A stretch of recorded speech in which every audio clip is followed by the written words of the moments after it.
Check 1, 2. Testing 1, 2. Baba da doo. Testing 1, 2. You're a sick man. I love you.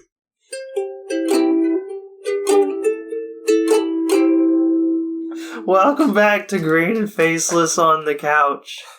So happy to have you here as always. So another attempt at Moon Knight. Yeah, I didn't know we were actually starting, but since this is the take that we're going with, yeah, we had a recording snafu. I tried to make that apparent to people. I probably didn't try that hard, to be honest. We're lazy businessmen. Yes, we are. And I'm here. I am the Faceless Leo. Oh, I'm the Green Traveler from Borscht. Yes, he is. I was thinking he might be somebody else today. I just really like that voice.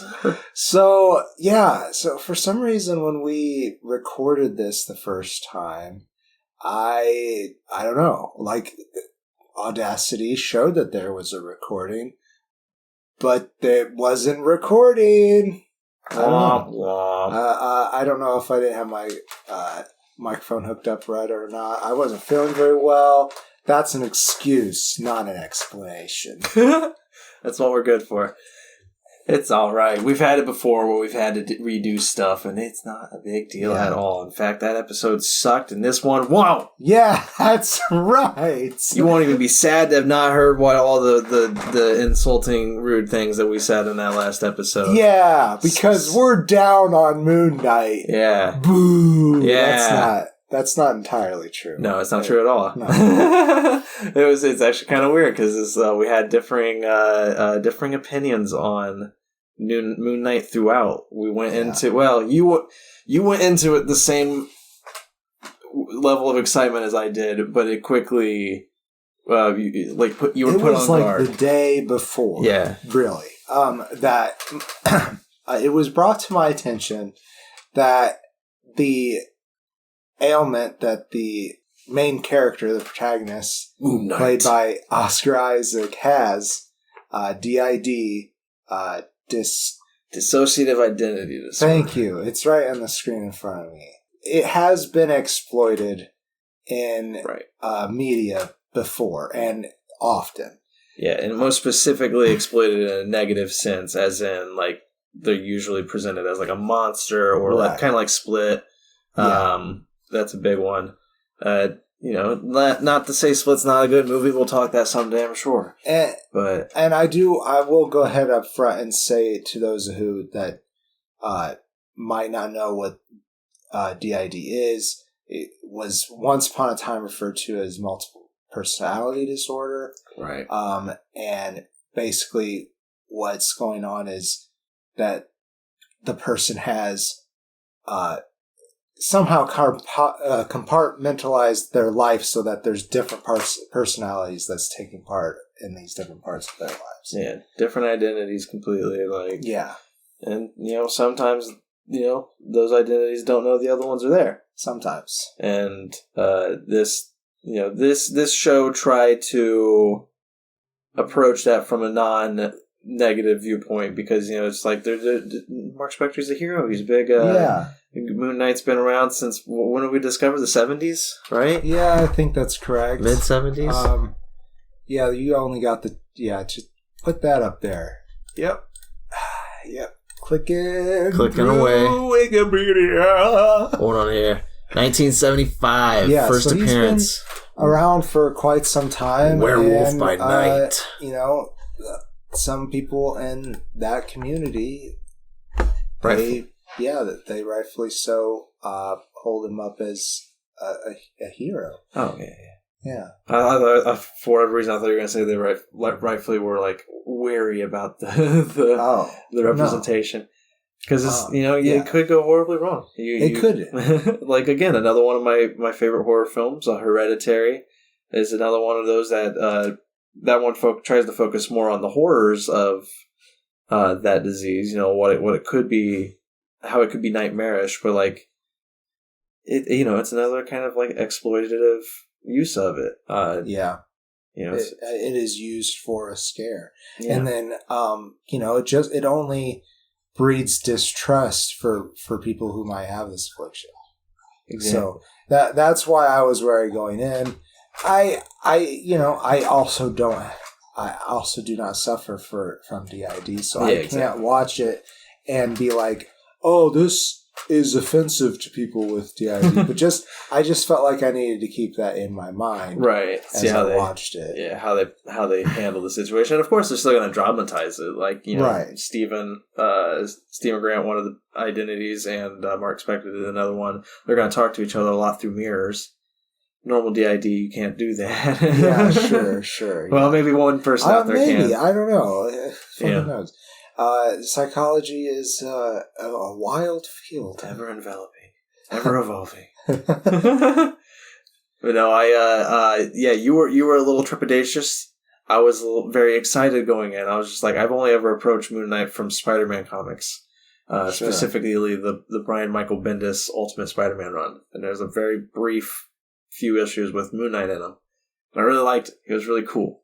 I like the idea. I like how he sometimes he's used for comedic effect, which, probably, that's offensive. I don't know.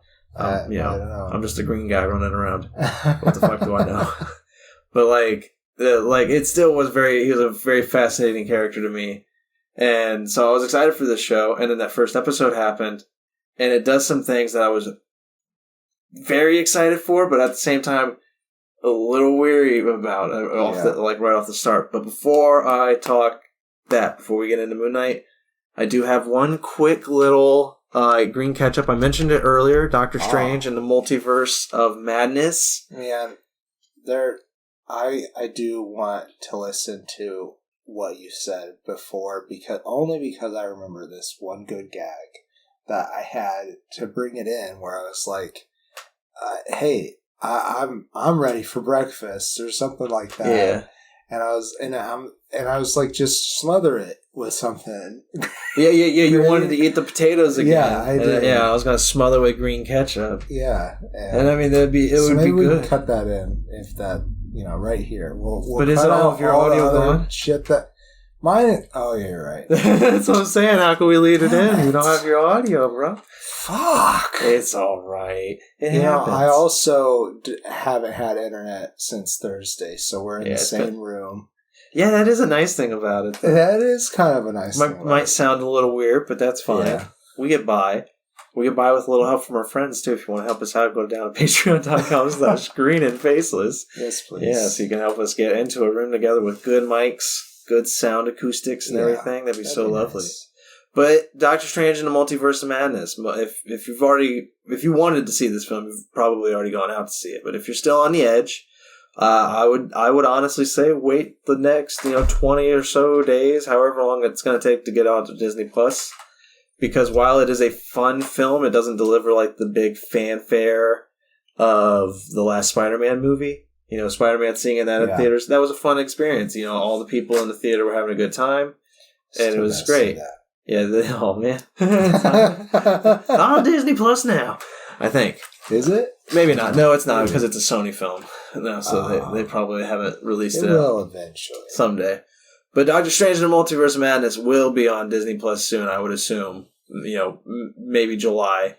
So I say just wait. It was fun. It's a good fun film. There is some fanfare and everything, but my theater wasn't in it. The guy I went with, he went the very next day because he had originally bought tickets for Friday, and I talked him into going on opening night. But he said that the theater on Friday, the second time he watched it, was super more into it than mine was. And so it's kind of like a toss of the dice, I guess. But I don't think my theater understood who Sam Raimi was, honestly. I don't think they went in expecting a Sam Raimi film. They may have seen Spider-Man 1 and 2, but they didn't watch Evil Dead 1 and 2. So we've said before, you don't necessarily need to watch the first one. Just watch the second one, and maybe that would be a good prep for you going to go see Doctor Strange 100%. Multiverse of Madness. Yeah, I literally say if you're gonna go see it, if you want to go see it in the theaters, watch Evil Dead 2 first. And if that humor don't do it for you, don't go see this movie. Like, Yeah. I feel like a lot of people in my theater were expecting, Spider-Man 1 and 2, and they got something more like Spider-Man 3, and we're just like, oh. Well, I will say, if Not that the it's as bad as humor Spider-Man of 3. Evil Dead 2 doesn't quite grab you, because it kind of takes a minute to figure out that it is humorous. Yeah. But you're like, maybe I like this. I'm not sure, because it is a little shocking. First time, I didn't like it the first time I watched it. Right. Go watch The Army of Darkness. Yeah. I don't know if you've seen it, Greenie, but it is a lot of fun. And I would argue, like, it's not the same, like, horror thing that Evil Dead does, but it is Sam Raimi's humor, and it's fun. Yeah. I'm trying to find another one. He did another very hilarious, good film that I loved, but I just don't remember what it's called. I'm pretty sure I have seen Army of Darkness. It is a lot of fun. It's Evil Dead in medieval times. Oh, that's the third one. No, I haven't then. That's right. Darkman. He did Darkman. Darkman is fucking hilarious. It's Liam Neeson as like really? Yeah. Oh shit, we gotta watch that. It's good. I liked it. It might not hold up anymore. Who knows? But the Doctor Strange, I did like it. A lot of the things that I think people were like pondering, kind of did the Last Jedi kind of thing, where it's like a lot of things where people were just like, I bet this thing will happen, and it's just like, you're right, for like 3 seconds, and then they swept it under the rug real quick. It's kind of like that whole like bait and switch, like, got him, ha ha. You came here for that, and you're getting this instead. Feels like the producers or yeah, that's the right word, caught wind of these theories and was like, hey, if we don't include this, somebody might... it really felt like there was a lot of reshoots, or that the producers got their hands involved, like Spider-Man 3, where, Sam Raimi had a very specific idea in mind, and they were just like, now hold on a second there, Sam. We tested this out on an audience of 100 people, all of them comic book nerds. And they just hated, these 20 minutes and these 50 minutes. So we're going to sprinkle in some bullshit. And yeah, it's kind of, It feels a little weighed down at times, but it still manages to be fun. I am a little worried that that's going to be what happens to the franchise. Yeah. Not specifically Doctor Strange, but just all of Marvel's MCU. Yeah, as they're trying to like make it all new, all different, and start over again. But however, Moon Knight might beg to differ. I don't know, because again, going back to Moon Knight, we had differing opinions. You got more excited as the show went on. I got less excited as the show went on. That's true. That is especially true. That finale episode. But what I mean by my statement is that it is very separate. And I think it can remain separate until they decide, hey, let's bring him in. Yeah. And I think they can do that with it. I hope they do an X-Men show. Yeah, I think that's in the plans. I'm pretty sure it's in the plan. If they do, the real couch potatoes out there, let them know that I would love to play Hank McCoy. Yeah, let's start that right now. Get his name out there. The Beast is right here. His name is Blake Christ, or the Faceless Leon, whichever one he wants to depict himself as. Probably Blake Christ. I've already been... nothing that you would see, but I've been credited as that before, so...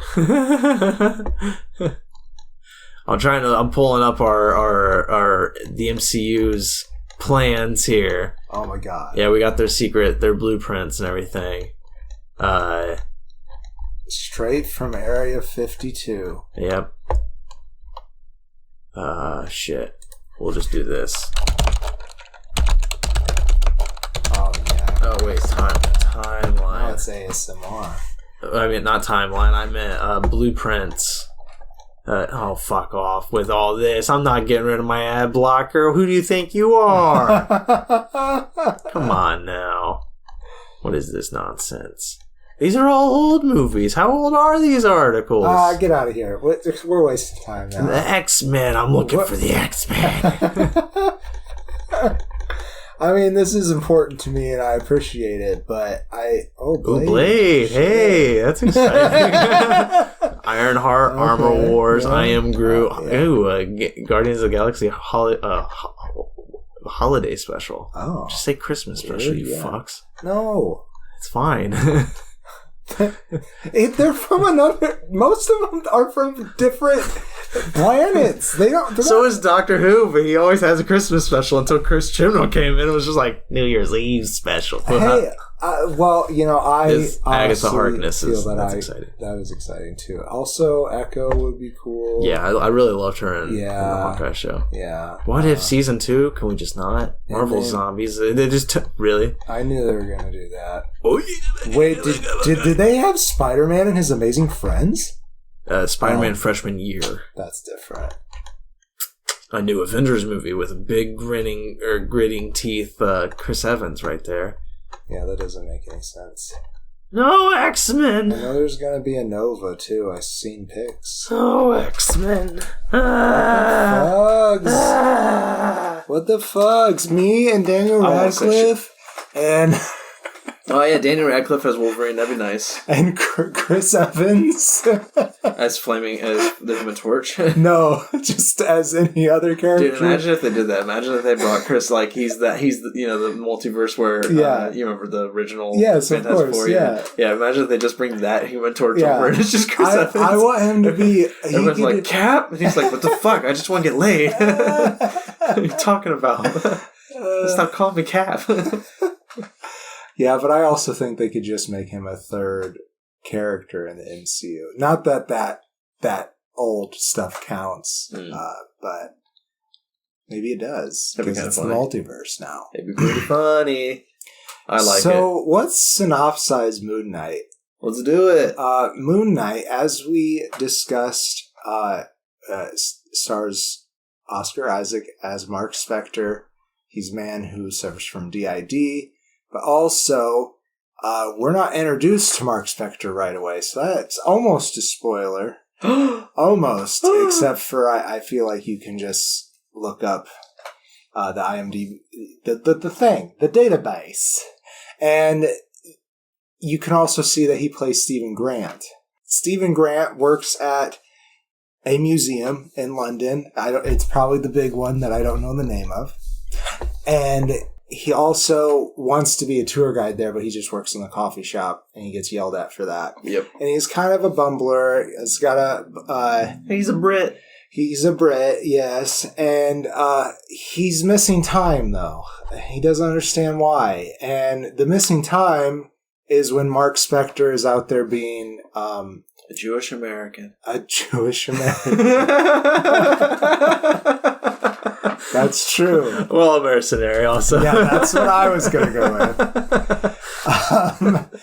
And he is also the avatar for the Egyptian god of the moon. But not the airbender or the blue people. No, neither of those. More in the traditional sense of a vassal for a god. Very, very similar to the blue people, but not. He doesn't get blue at all. No, but he does get a suit, which really is awesome suit. The avatar is kind of like a skin suit. That is true. Yeah. 100%. Which reminds me, I saw the trailer for that. The second one's coming out. I watched it. There's a pregnant. One of the blue people is pregnant. I'm sorry, blue people is racist. I don't remember what they're. I don't remember either. But one of them was pregnant, and I was like, the whole time I'm watching the trailer, I don't know anything that happened because I was sitting there. Oh, that might be it. Is it right? That might be it. But the whole time I'm sitting there thinking, how is she pregnant, or how are they pregnant? Aren't they born off of a tree? Yeah, I thought they were born off of a tree. I've only seen the movie once, but I'm just sitting there. Maybe they adapted. Maybe the human one can get them pregnant. Yeah, because he has legs now. All three of them. We'll have to talk that movie when we get there. Yes. James Cameron playlist. About 4 hours per movie. Oh God, Jesus. Wow. But yeah, Moon Knight is an avatar for the Egyptian moon god Khonshu. Yes, I love Khonshu's concept. He's awesome. He's wrapped up like a mummy, has some Egyptian iconography on his jewelry. An awesome staff with a half moon crescent on it. Yes, that's true. It is pretty cool. Like, you could definitely see him using it like a scythe or something. Yeah. And his head is a bird skull. Nothing on it. It's so cool. It is pretty cool. So he looks dead into your soul. When and like the CGI, with the soul exclusion of the last episode, which the CGI is not bad in the last episode, it's just goofy. It feels a little rushed. Yeah. But like throughout the show, though, the CGI of Khonshu and a lot of the rest is pretty good. Yeah. Like I wasn't bothered by anything until the last episode. Like the episodes 1 through 5, though, I was just like, the effects were good. They were not really enveloping, but like, you know, you weren't bothered by what you were seeing. It didn't hurt. Yeah, yeah. Oh, and Khonshu is voiced by F. Murray Abraham. Oh, thank you. Yeah, and portrayed physically, I guess, by Kareem El Hakim. That's pretty cool. That they, excuse me, got an Egyptian person. I guess that's an assumption, but that at least someone of Middle Eastern heritage. Yeah. To that's also an assumption. It could just be a person with a Muslim name. Yeah, the name's not clickable for me, so I can't tell you. I can't tell you, but get better, Wikipedia. So he is Moon Knight, and that's great and everything. But all of a sudden, because Steven is questioning where all this missing time is, he keeps on popping back in while Mark is off doing some shit. Yeah, his mercenary beat him ups. Yes, that's right. So, and during that time, those inconvenient times to Mark Spector, he bumps into two people that Mark has been dealing with. One is Harrow, Arthur Harrow, played by Ethan Hawke, the villain, whose plot we will discuss in further detail later. And he also she bumps into him, May Calamali, who is playing Layla El Faouli. That's not how Faouli. That's how it is. El Faouli. Nice. Yeah, and I know I butchered May's last name wrong. That's all right.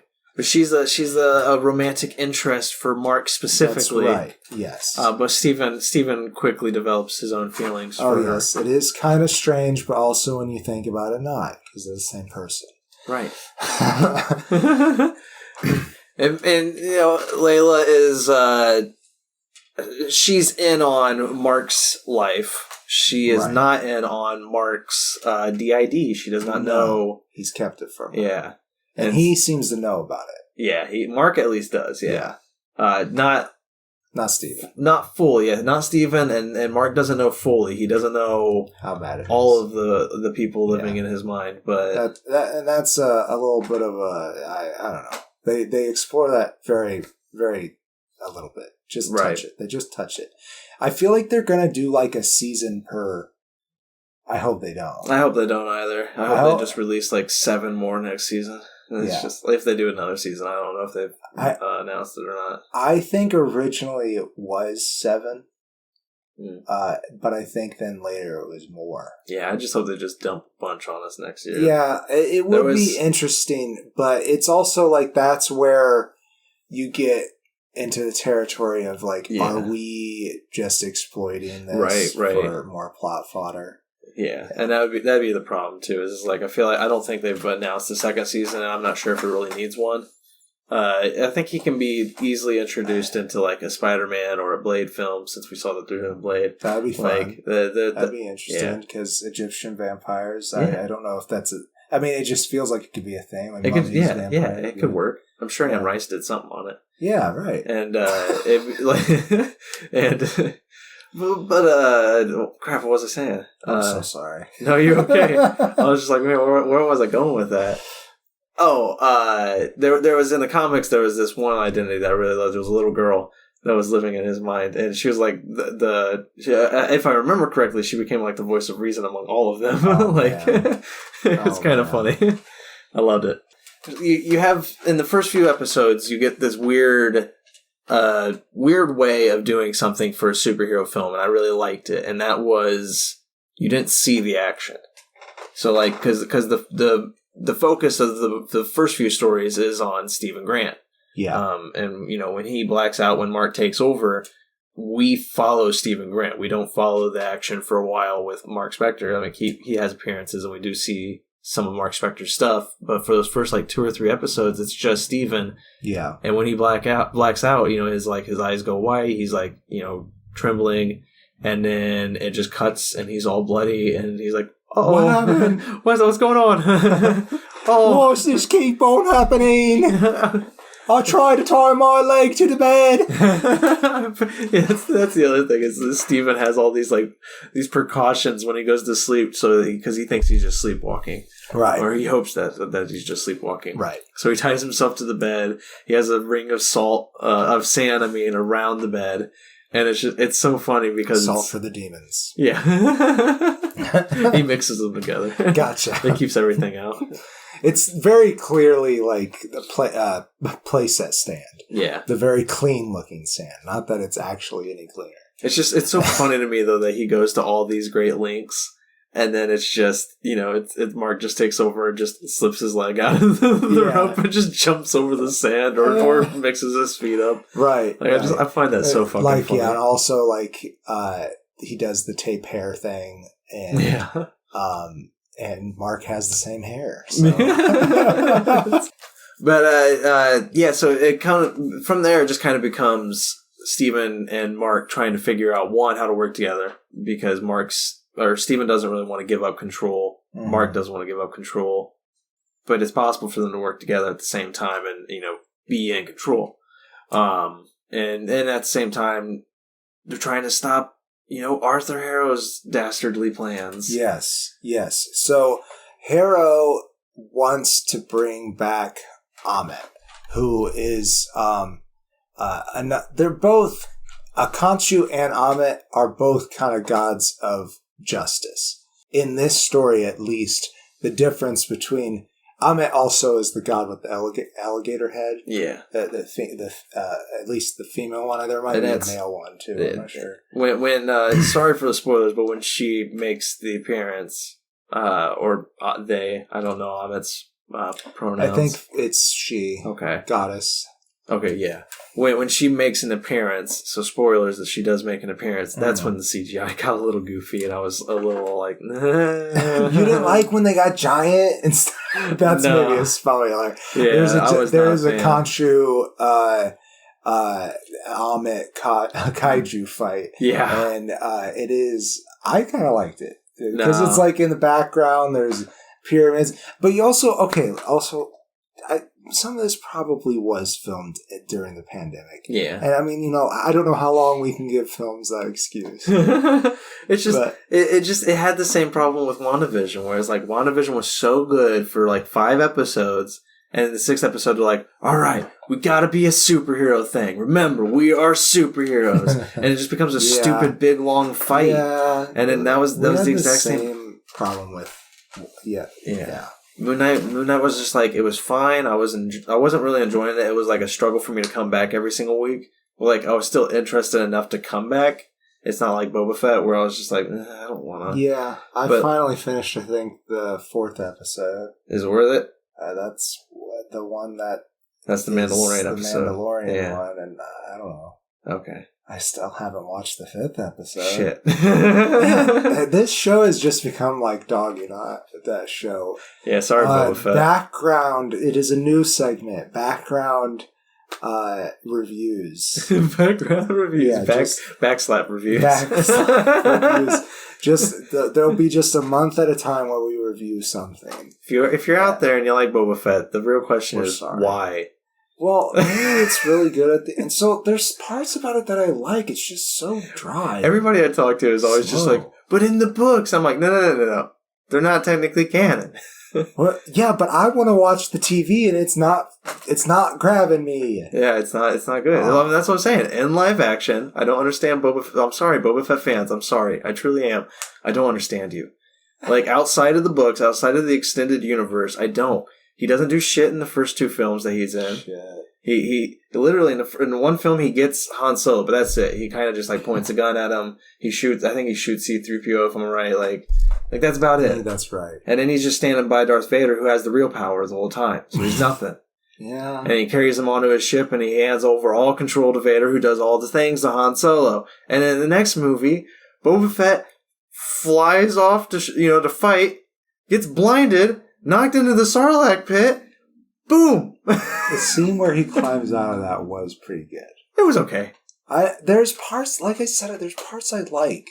I feel bad for the main actor, the guy who plays Boba Fett, because he also is like determined to do his own stunts, and a lot of the choreography in that show is way too fucking obvious because he's not like fast. He's not fast, and so it's like he'll be surrounded. And I get that they're training scenes, I do, but it's like he's surrounded by people and he's fighting, and you can just clearly see people are waiting for their punch, their choreography, and I'm just like. I could see that you're going to throw a jab. I did like the Tusken stuff. I did like it. It made that group of people in the universe more 3D. We're not talking about Boba Fett. Those backslap reviews. Those goddamn tangents. So do we want to do a spoiler wall for Moon Knight? We did in the previous recording. So, okay, we're going to do a spoiler wall. But first, let's take a soda pop break, and we'll go right into that. I'm actually going to get a soda pop.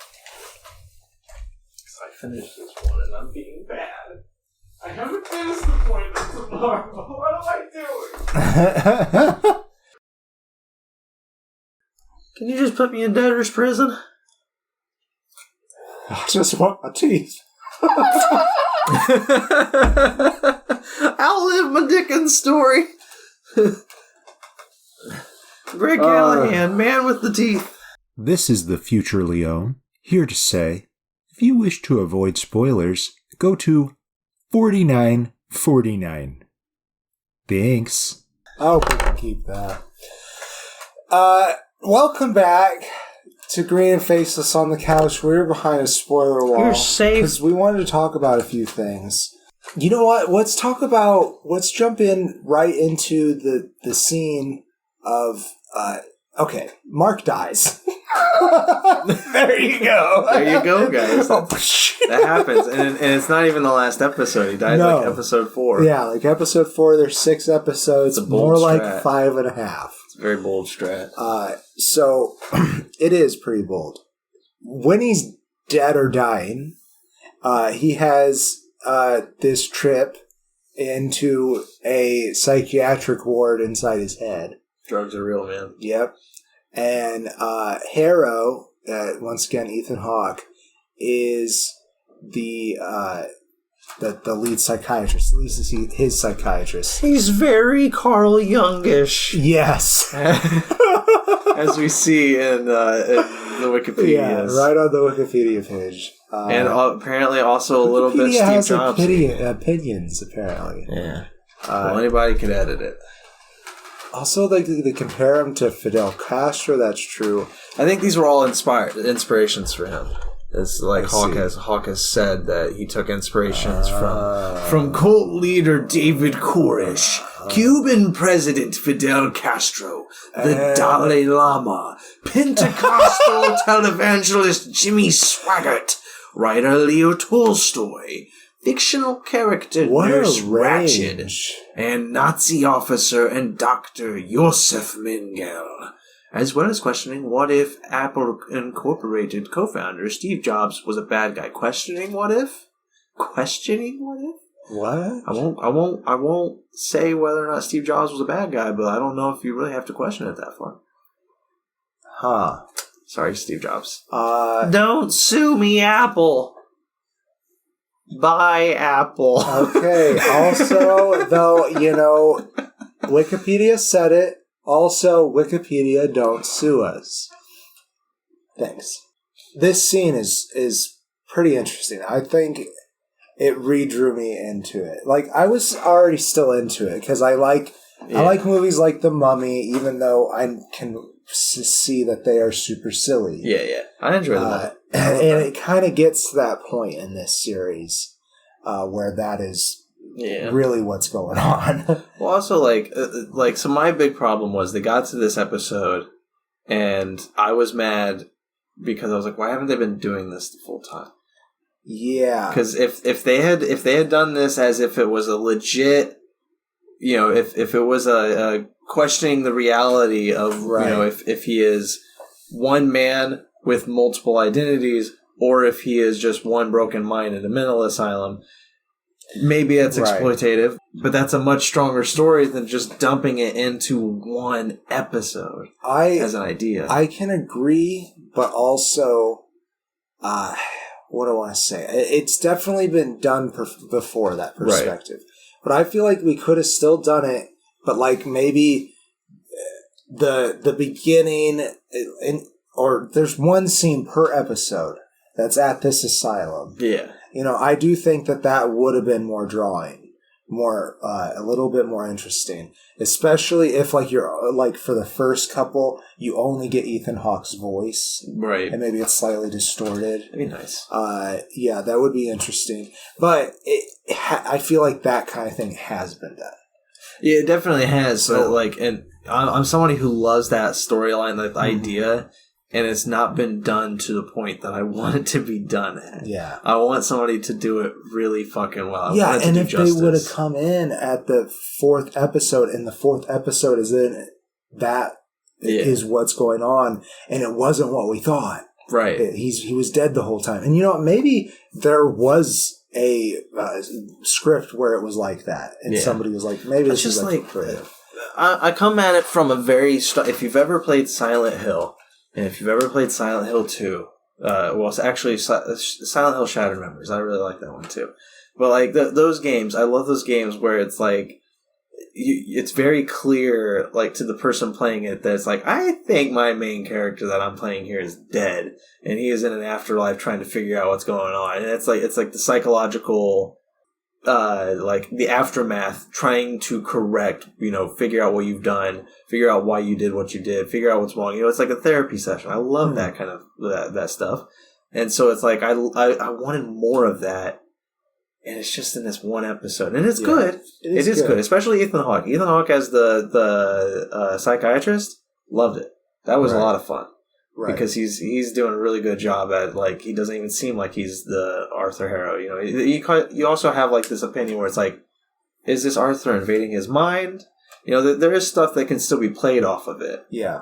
It's I don't know what's going on specifically, so I don't know if this is part of the villain's plot or if this is just Mark Spector filling voids in his mind with faces that he's seen. Who fucking knows? So it's I did like that, but it's just, I don't know, I wanted it broader. I wanted them to expand it. And I think if they would have sprinkled it a little in medias res into there, that it would be better for you, and maybe for some other people, and maybe even me. But at the end of that episode, we are introduced, just opening the door, walking through it style, to Taweret, the hippopotamus-headed goddess of childbirth and fertility. That is true, but she also guides souls through the Duat, at least in this.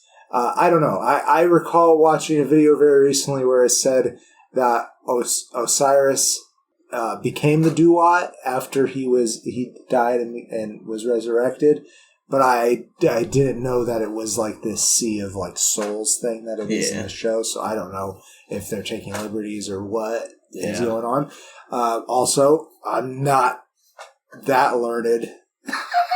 No, period.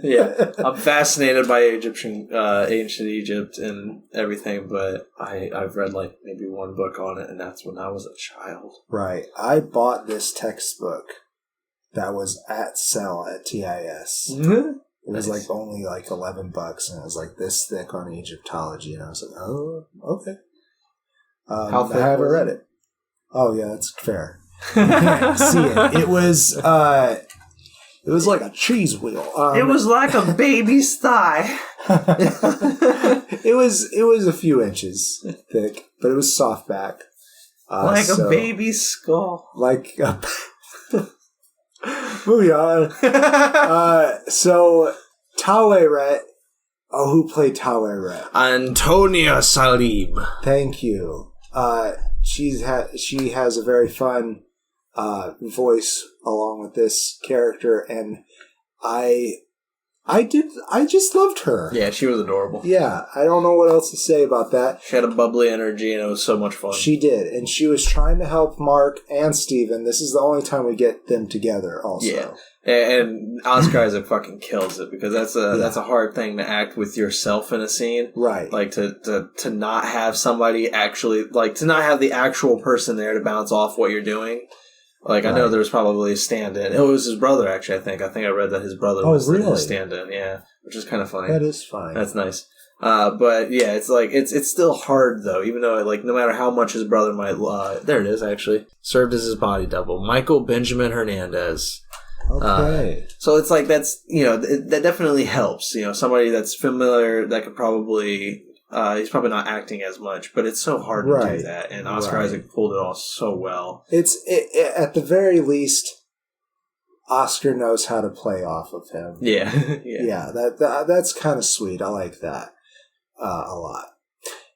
So this goddess is trying to help because Harrow's going to bring back Ammit, and it's going to be bad. I started explaining that they're both justice gods, her and Khonshu. Mm.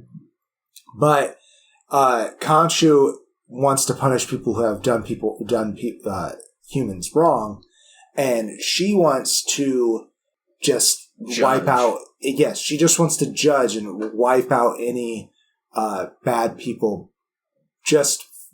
if they're going to be bad, if they're fated to do something bad. You get like a cool scale tattoo on your arm. Yeah. And then if it's unbalanced, then you go in the ash. You die. Arthur Harrow with Thanos is the fuck out of you. Yeah, he says, sorry.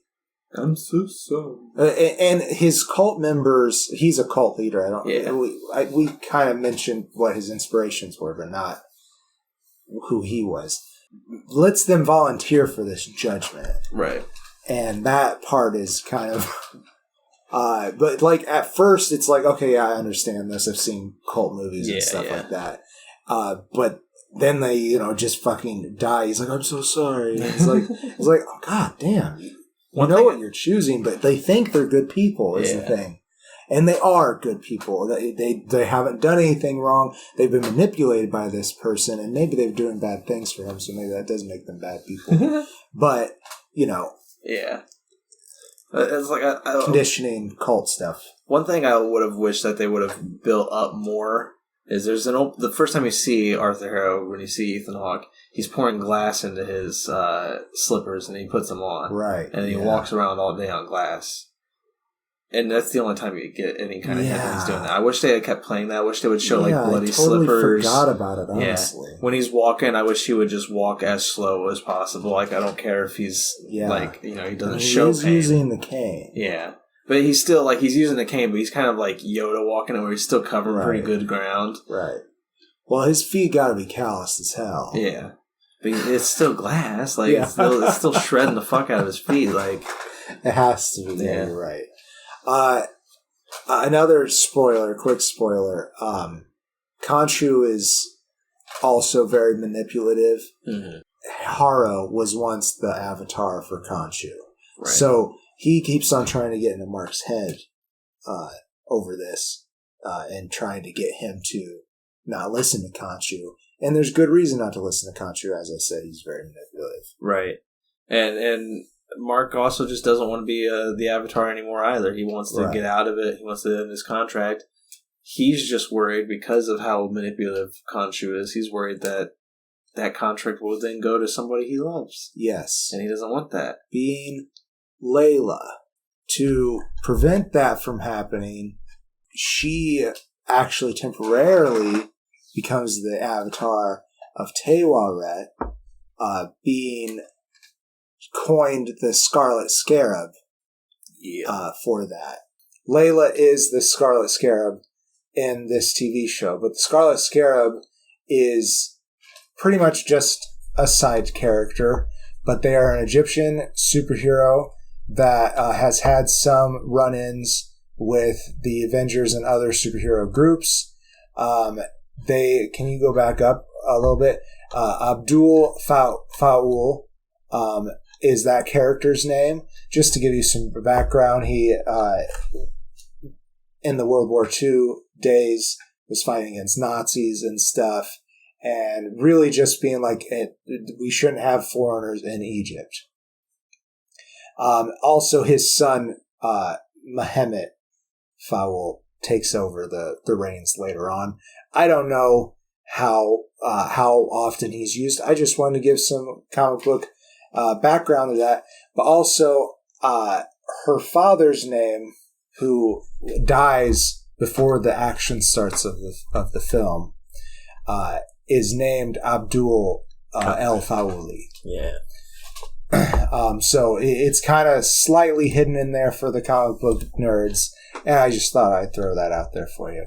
Also, her costume is amazing. Yeah. I fucking love it. It's nothing like the Scarlet Scarabs. Yeah. No, I mean, I loved all the costumes. I love Moon Knight's. Moon Knight has several costumes. Each identity pretty much conform their own suit. That's cool. And it's you only see two of them in this one. Like, as we said, you only see Mark Spector, Stephen Grant. Well, their suits, that is.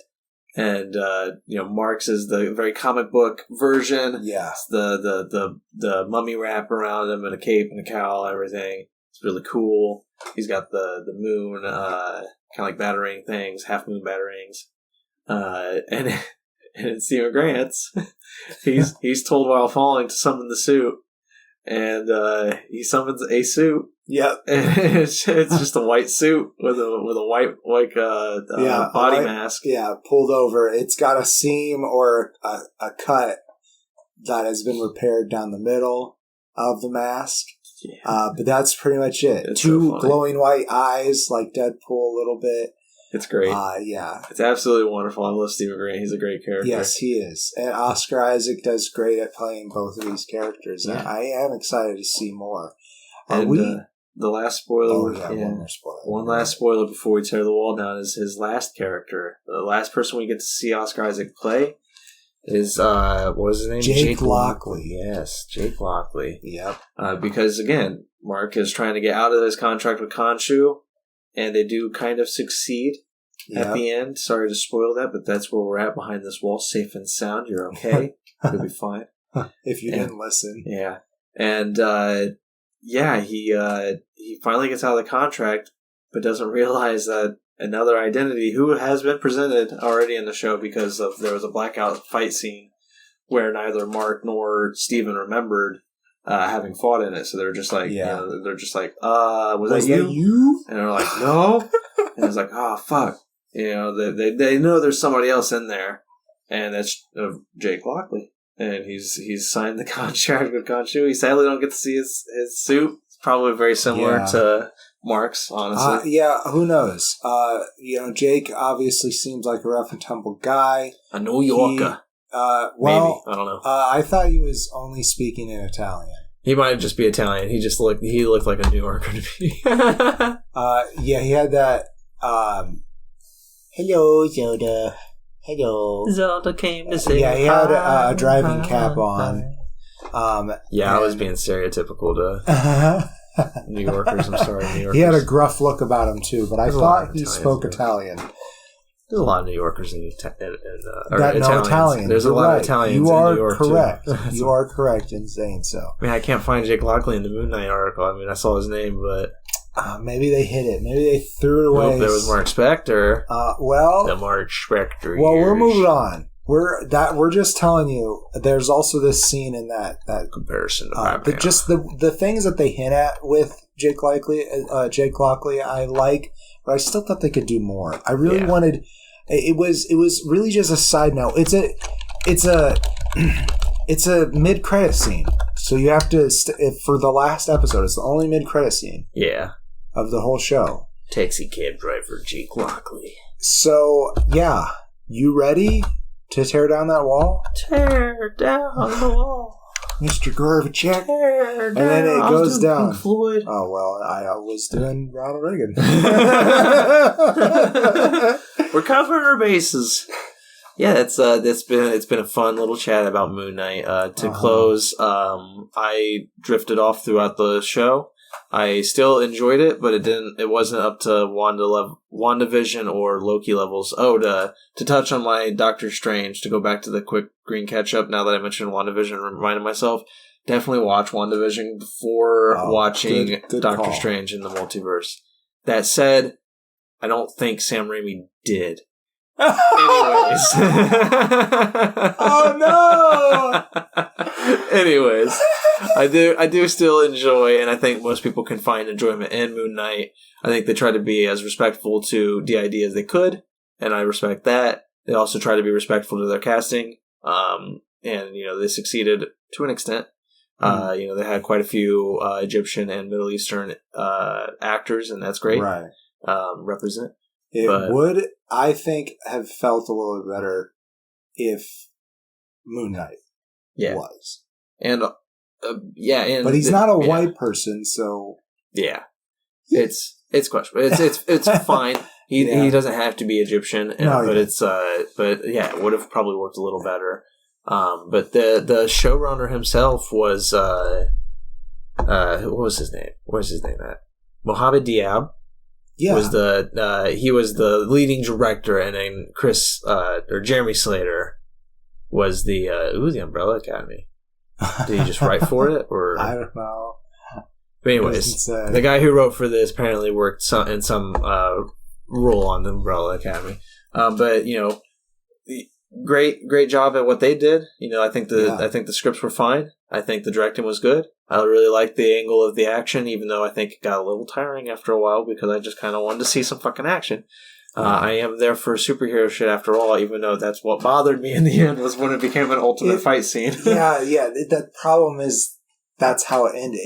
It needed another episode and a half to get to that conclusion. Yeah. And I feel like maybe some of it is out there somewhere. Or maybe they had to cut some shots because of the pandemic. Maybe, yeah. It's very, very possible.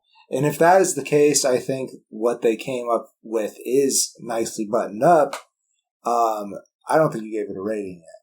No, I give it 2.5 stars. I still think it's fun, and I think the acting, specifically from Oscar Isaac's, phenomenal. Yeah, but definitely. 2.5 is the highest I can go for this one. I feel like for your opinion, it might be generous even. But I honestly, as it went on, liked it more until that last episode. Yeah. The last episode is rushed. I remember both of us being like, "How are they going to wrap this up in one episode?" So many hanging threads. Yeah. And they did. That's the worst part about it.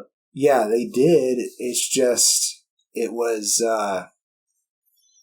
I don't know. It just felt rushed. It like they had all the pieces there, and they just pulled the strings and they were done with it. I feel like shows are like so afraid of being canceled, or like not getting a second season in general, that they're unwilling to do what Lost did, which is here's 50 questions. Right. We'll answer 3 of those in the first season. Right. And it's just like not that every show obviously should or needs to do that. Right. But this one had so many hanging threads going to that last episode that I think it would have been so much better off if they had left some of those threads open.